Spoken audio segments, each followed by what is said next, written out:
In summer, we can have extended periods above 40. It's a 22-inch rainfall, which is fairly high, and that's where the sheds have come in really handy.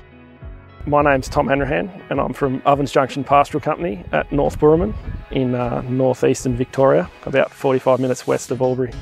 So this was a greenfield site only 5 or 6 years ago. We had an unshaded facility about 10 kilometres from here, and we basically got the opportunity to rebuild.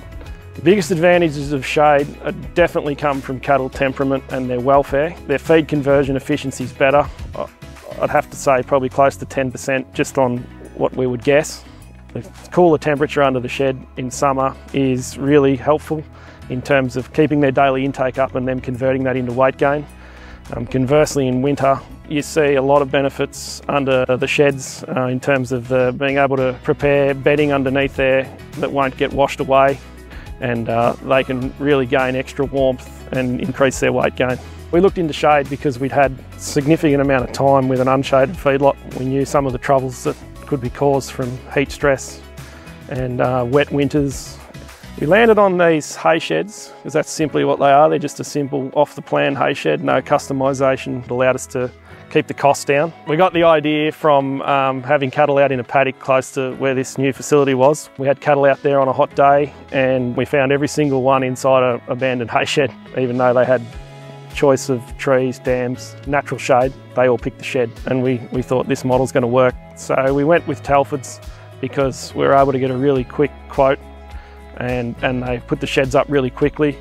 I think we waited maybe 4 weeks for them to be manufactured, and they put them up in 3 days per shed. We're shading about 15% of each pen, which gives these cattle about 2.2 square metres under the shed if they want to use it. And you'll find they live in there most of the time. The benefit really in terms of shading too when it comes to water collection, or it's more to do with a reduction in pen surface that gets wet during a rain event. That obviously reduces smell, flies, a lot of other impacts that come from weather that's damp and cold for a period of time. These 12 sheds here would harvest close to 2.5 megalitres a year.